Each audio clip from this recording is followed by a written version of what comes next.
Unauthorized. Unauthorized. Unauthorized. Just come on, we're sitting ducks here. Allow me. Wait, what's happening? He overrode my override. Ow! Beep boop, beep boop, beep boop, beep boop, beep boop.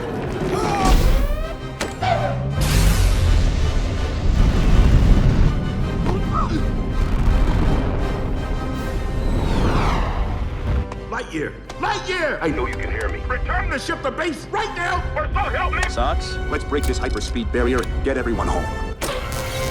Pixar's latest movie, Lightyear, has hit theaters, and as one would predict from a Pixar film, it is an incredibly stylish CG animated movie. It's truly a science fiction action-adventure film that details the exploits of Buzz Lightyear that influences the toy that we have come to love from the Toy Story films. And they went in a totally different direction with this movie. They didn't cast Tim Allen. They didn't make Buzz Lightyear an incredibly goofy, Dudley Do-Right next to the other characters. There's an element of that for sure in this performance and in this character in the new film. You know how I feel about rookies. The same way I feel about autopilots. How may I assist you? Is there anything I can do, sir? They don't help, they just overcomplicate things. I'm better off just doing the job myself. Which is why I brought the rookie. Hello? No. But truly, this is a Space Ranger just trying to do the right thing in this movie. And Chris Evans is terrific in the character. He does a really good job. He walks that sort of Captain Kirk fine line. He's always narrating to himself and being teased that he does. Our first hyperspeed test flight is a go. Who are you talking to? No one.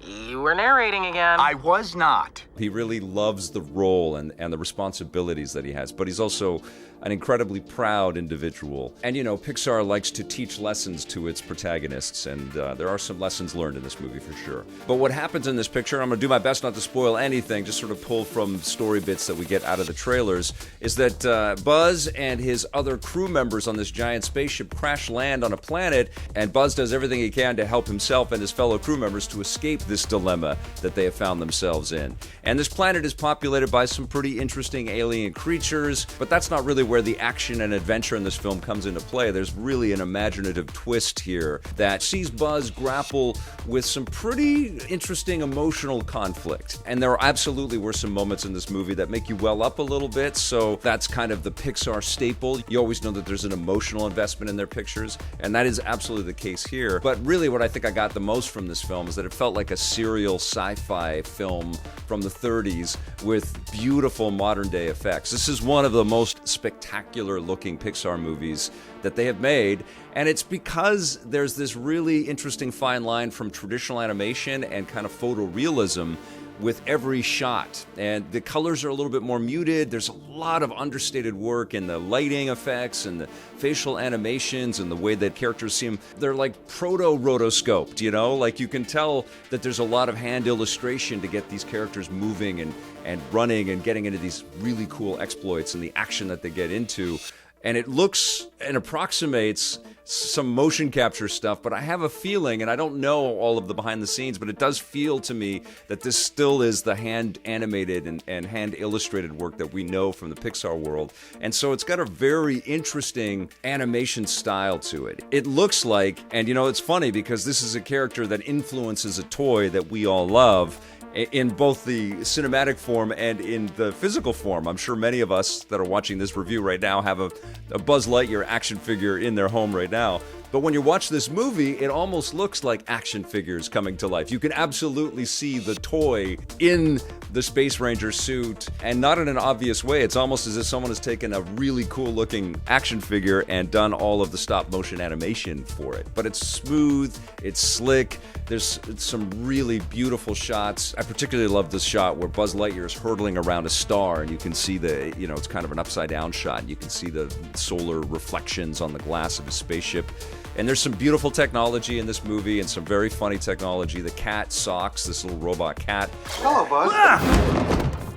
I am Socks, your personal companion robot. My what? I was issued by Star Command to ease your emotional transition after your time away. Oh, well, that's very considerate of you, robot feline, but no thank you. I'm afraid it's protocol. It plays a huge part in the film, and he's adorable.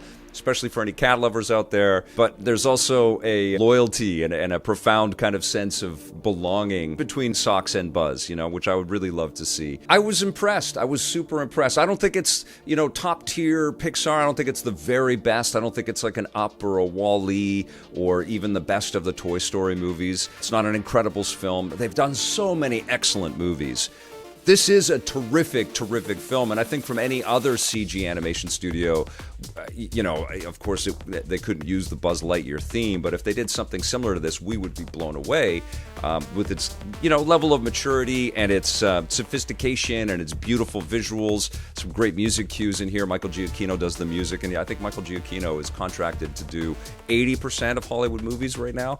But the music is great, and there's a great Buzz Lightyear theme that's employed throughout the film as well, which I really enjoyed. I enjoyed the chaos and the action bits that we got, and the cool weapons that our Space Ranger and the other space police force elements that we see in this film all employ. There was just tons to hang on to if you're a big sci-fi nerd like I am. I also do think that it's going to cross some lines, and people that aren't super into Toy Story or super into the more sort of squishy emotional stuff that Pixar likes will probably prefer this. I saw it in a packed movie theater, and there were a lot of kids in the movie theater, and there was a little bit of squirming that was going on in some of the quieter moments. The action was top shelf. It was beautiful and expertly choreographed, and there was lots of just visual stimulation that was exceptional. But things do slow down. We do get to know the characters, and it was in those moments that I could feel the audience kind of shifting and the attention start to drift away. I was in, though. I really, really enjoyed this movie. I think it's a nice accompaniment to the Toy Story franchise. It brings some context to